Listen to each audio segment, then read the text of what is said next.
Hello everyone, I'm the MoeChicken and welcome back to more Castlevania Symphony of the Night Maria mode. In the last episode I talked a great deal about terminology and we found this place, the other side of the cursed prison, so now we are going to go through! Now, one thing that's a little unfortunate, I guess, about the fact that we're playing this as Maria instead of Alucard is that we're not really gonna see, like, any of the special equipment or any of the cool stuff that he would get. Not to say I would be able to read it anyway, but it's true that we're not gonna get to see it. Like, I believe in Alucard's mode, there's a save point here. That's not what I was looking for. I think that there is, like, a unique weapon, at least one that you can pick up down here. Oh. That was weird. I guess I hit the torch on my way. Also, look at all these skeletons. Like, I mean, okay, so there's a skeleton too, but I mean, like, all the, like, and these things back here, I think what these are supposed to be is, like, a body maybe wrapped in, like, a shroud and hung. It's creepy. Like, this entire area is just really spoopy-doopy. And I doubt that's the reason they took it out. Like, actually, if you ever go back and play Castlevania Chronicles, the which I mentioned earlier in the series, that was the one that was sort of like the super kick. There we go. Should just do that every time. Kick, mighty kick. If you ever go back and play Castlevania Chronicles, that's the one that is the sort of retelling of Castlevania 1. They had, like, a, you know, as would be the case in the first game, they have, like, a redone version of the, of the torture chamber, and it's super violent. Like, there's, like, bodies everywhere and blood, and it's just awful. It's super gross, and, yeah, this is pretty tame compared to that, but it's still a neat area. So, again, to show where we are, you can see right there we've got that large open room. That is the cut-through that is provided by this version of the game. And it's pretty useful. Like, if I were to continue to go left, I would get to the Marble Garden. However, we're not going to go that way. So, at this point, I have pretty much shown you everything that is, at least off the top of my head, new to Maria mode. So now we're just gonna kind of wander around in the castle until I run up against a wall and can't beat a monster. Which hopefully will be longer than one episode. I know I've tried to fight, I guess, you know, I mentioned at the beginning of the series that there are going to be spoilers in this because I'm playing on the assumption that people who are watching this are at least familiar with Castlevania Symphony of the Night. So if you're not, go play Castlevania Symphony of the Night. It's a great game and you should play it. But if you are familiar, you probably remember the boss, Olrox, the phantom character in Olrox's chambers. Have I been down here yet? Did I come down here already? No, okay, this is new. Actually, hang on. I wonder if I can fight the succubus fight. I don't know because that's such a plot-oriented thing. I'm gonna go try and do it. Would you stop, sir? Would you stop? All right, I'm gonna take care of this. Hold on. Boom, shakalaka. Yeah, that's such a plot-oriented battle. I wonder if I can actually even get into it as Maria.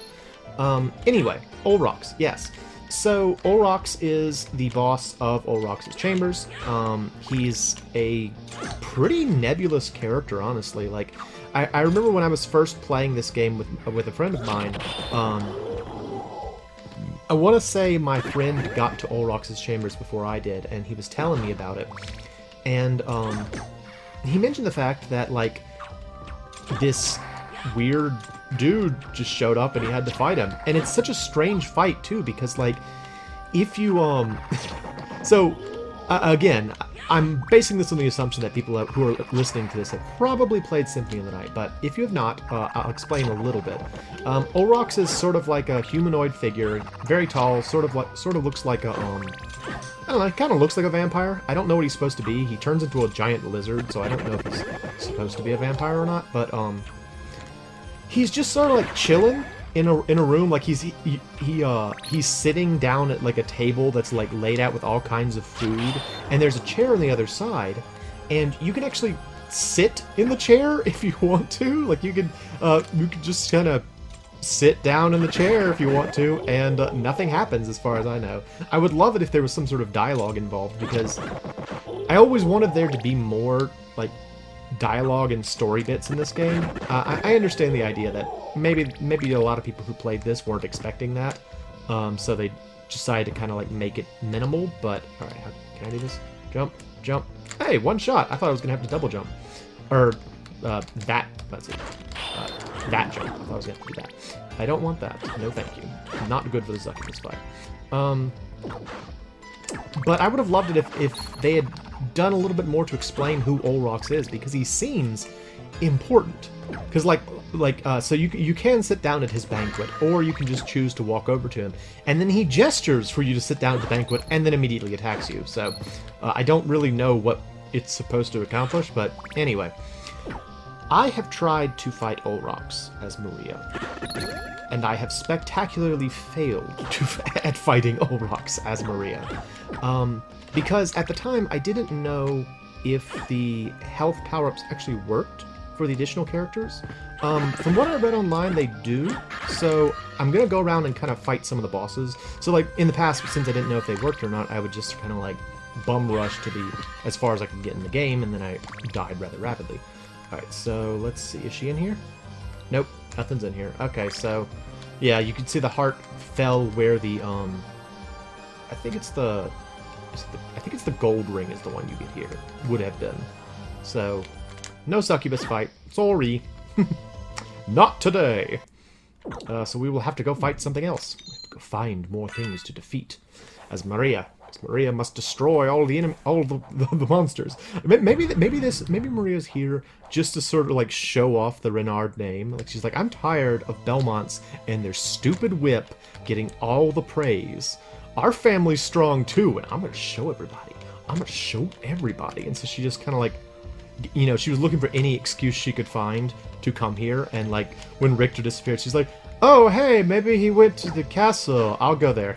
It's like, maybe, you know, he did, like, the Belmont thing and decided to go and fight Dracula again because he was bored, I guess. It's very silly looking. And so she just immediately came over here and she's like, I'm gonna kill Dracula. It's gonna be great. Alright, I think yeah, there's a fight in here. So, this should be one of Scylla's snakes, I believe. So I'm gonna charge up my attack. Wait for it, getting powerful! And now it attacks me, and it's like, ah, I'm an undead snake! Look at how undead I am! Axes! Wait, can you not actually bite me on the... Okay, I was gonna say, can you not bite me from on the ground? Alright, you're dead now. Cool, good times. And now the water will rise. Rapidly. More rapidly than I thought it did. I'm gonna take damage from this. Wait, I'm not taking damage. I'm not taking damage. I could just breathe underwater? Wait. Maria could just immediately breathe underwater? She just rolled up with the, I was gonna say the gravity suit, but considering her movement, she does not actually have the gravity suit. Yeah, look at this. Look at this. I guess I showed up with the, what is it called? The, holy symbol, I think? And it's like it's a snorkel. I was gonna say the statue of Jay, but I think it's called the holy symbol. Alright, well let's go kill Scylla, something like that? Whatever, I don't know. Here it is. It's the lady with the dog heads. We're gonna shoot her a bunch. And it's gonna be a good time for us. Not for her. She's not gonna have fun with it. We will. Yes, I shoot you. I shoot you many times. Now this is always the biggest challenge when you're playing with on one of the special characters, is that like you can't restore your health, you can't do anything during a boss fight to sort of improve matters. I killed her. All right, that was easier than I thought it was gonna be. Yay! Huzzah! Huzzah! As a reward for that, we will use Byakko! That's not Byakko! Which one is Byakko? Let's see. I want a Byakko. Oh, I don't have any magic. Never mind. Okay, no Byakko. Moving on. Oh, it would have been the Crystal Cloak. Actually, no, it's not the Crystal Cloak in this game. I think it's just like the White Cloak or something like that. Anyway. Oh, alright, let's keep on going. Keep running, Maria! Run as you flash orange for some reason. Ha! And now it's empty. Despite the fact that it wouldn't have mattered, because Mighty Maria can breathe underwater! She learned it from Mario! But only in the earlier games. He forgot that later on in his dotage. Let's see. I'll go a little bit longer. I was trying to remember if these episodes are typically 10 minutes or 15 minutes, and I believe I have been making them 15 minutes, so I will check that after the fact, but if I was wrong, then you just get an extra long episode for no reason. Because well, no, there's very specific reasons, because I'm forgetful, so there you go, yeah. Let's see, is the ferryman here? He is not! Wait, no, that makes sense. I don't have the thing that would normally call him. Fortunately, I can walk through water, so it's okay. Fortunately, I know how to swim, unlike Alucard. He's like, I didn't grow up near water, so I never learned. I'm sorry. It's like, oh, it's okay, Alucard. We forgive you. Now, let's see, what about... Okay, yeah, those are my hearts. I was trying to figure out if there was a numeric way to view my health, but I don't think there is. I think it's just that pink bar, and you just kind of have to, like, guess, basically. That would normally be an onyx, and it is a heart instead. So, yeah, I'm not surprised about that. I will admit that I understand that this is it's a bonus, but I kind of wish there was a little more to it. You know, in the same sense that I kind of wish that there was more plot for the side characters. I kind of wish there was... Oh, yeah, that's right. Forgot about this part. Okay. Well... rather than making you watch me run through the water again, I will just end it here, and Maria will just create splashes with how rapidly she's moving back and forth in the water. Huzzah! Well, she can really kick underwater, huh? So, that's going to be it for this episode. In the next episode, we will continue through the underground water vein, and probably... Is there a boss? We already beat the boss for the underground water vein, so we'll just kind of wander around. It's a good time. I'm the MoeChicken, this is Castlevania Symphony of the Night, and as always, thanks for stopping by.